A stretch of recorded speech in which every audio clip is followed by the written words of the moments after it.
மளிகை ஜாமான் வாங்குறதுக்கு டவுன் ஹால் வந்திருக்கோம். வாங்க வீடியோக்குள்ளே போகலாம்.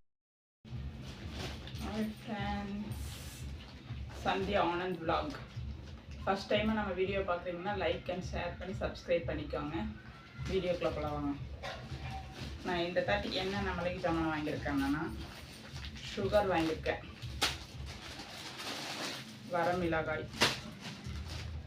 பேஸ்ட் எமர்ஜென்சி வாங்கியிருக்கேன், வேறு பக்கத்தை வாங்கணும்.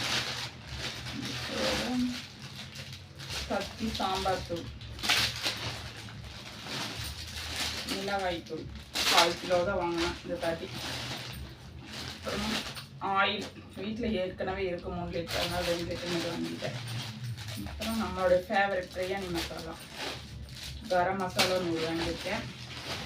அப்புறம் கொள்ளு மீதி பருப்பெல்லாம் இருக்குது. செகண்ட் பாக்ஸ் வந்து செக் பண்ணிட்டு போங்கட்டிக்கு நான் இவ்வளோ கம்மியாக வாங்குற மாதிரி ஆயிடுச்சு. குருமிளகு எல்லாம் வீட்டில் இருக்குது, கொஞ்சம் எக்ஸ்ட்ரா வாங்கியிருக்கேன் அவ்வளோதான். கடுகு, வரமல்லி,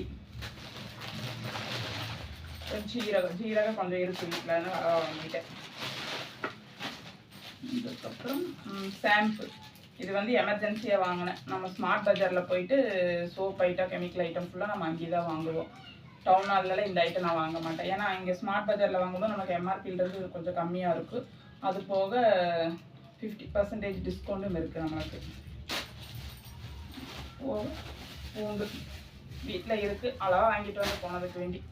அப்புறம் ஆயில் அம்மா கூட தருவாங்க, செக்கிலாட்டின எண்ணெய், தேங்காய் எண்ணெய். அதனால நான் இப்போதைக்கு சும்மா எமர்ஜென்சியாக இருக்குன்ட்டு வாங்கினேன் இந்த மாதம். அவ்வளோதான் ஃப்ரெண்ட்ஸ். அப்புறம் குழந்தைக்கு கொஞ்சம் ஃப்ரூட்ஸ் வாங்கிட்டு வந்தோம். அப்புறமா எங்கள் வீட்டுக்காரர் கேட்பாரு, எனக்கு லிஸ்ட்டு தரும்போது லிஸ்ட்டு பெருசாக இருக்குது, நீ லிஸ்ட்டு போட்டு வாங்கும்போது ஏன் கம்மியாக இருக்குன்னு கேட்பாரு. நான் அவர்கிட்ட லிஸ்ட்டு தரும்போது நான் எல்லாமே போட்டுருவோம், ஒன்று விடாமல் எல்லாமே போட்டுருவேன். நான் போகும்போது எனக்கு என்ன தேவையோ அதை மட்டும்தான் அளவாக வாங்குவேன். ஏன்னா அதுலேருந்து நம்ம ஒரு 500 1000 சேவ் பண்ணலாம், அவ்வளோதான். அதுக்கு வேண்டி நான் அளவாக வாங்கிக்குவேன். எப்போவுமே பார்த்தீங்கன்னா நான் இந்த மாதம் பார்த்தீங்கன்னா 1700 தான் வாங்கியிருக்கோம். இல்லைன்னா எப்போவுமே 8 ரூபா வந்துடும் அரிசி எல்லாமே சிட்டி. இந்த மாதம் நம்மளுக்கு கம்மி தான்.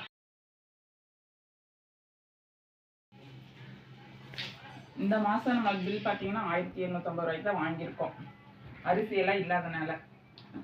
என்கிட்ட ஒரு சின்ன நல்ல பழக்கம் என்னன்னா, நான் டைரியில் நோட் பண்ணுறது. நான் இந்த மாதம் எவ்வளோ எனக்கு வரவு வந்துச்சு, எங்கள் வீட்டுக்காரர் எவ்வளோ சேலரி கொடுத்தாரு, எங்கள் அம்மா எங்கள் அப்பா எவ்வளோ கொடுத்தாங்க, எனக்கு எவ்வளோ சம்பளம் வந்துச்சு அப்படிங்கிறது நான் ஒரு டைரி போட்டு எழுதி வச்சுருக்கிறேன். வரவுன்னு சொல்லிட்டு கொடுக்குறதெல்லாம் வரவில் வச்சுக்குவேன். அதே மாதிரி நான் செலவு பண்ணுறது, வீட்டுக்கு செலவு பண்ணுறது எல்லாத்தையுமே செலவுன்னு போட்டு அதையும் ஒரு நோட் பண்ணி வச்சுக்குவேன். 1 ரூபாயினாலும் அதை நான் எழுதி வச்சுடுவேன். பஸ் ஃபேரு இதெல்லாம் எழுதி வச்சுடுவேன். தேவையில்லாத செலவு அதையும் எழுதி வச்சுடுவேன். இந்த மாதம் என்ன தேவையில்லாத செலவு பண்ணணுன்னு மாத கடைசியில் டோட்டல் போட்டுட்டு இப்போ எவ்வளோ தேவையில்லாத செலவு பண்ணிக்கிறோம், எது தேவையான செலவு, எவ்வளோ வரவு வந்துச்சு, இப்போ இவ்வளோ செலவு ஆகுதுங்கிற ஒரு விஷயத்தை நம்ம டைரி போட்டு எழுதுற மூலிமா நம்ம தெரிஞ்சுக்கலாம். அதே மாதிரி ஒரு சின்ன டிப்ஸு, கணக்கு வழக்கு எழுதுனோம்னா நம்மளுக்கு கணக்கு வழக்கு இல்லாமல் பணம் வரும். அது கடவுளுடைய நீதியும் கூட. இது நீங்கள் ட்ரை பண்ணி பாருங்கள். ட்ரை பண்ணி பார்த்துட்டு கமெண்ட் செக்ஷனில் சொல்லுங்கள்.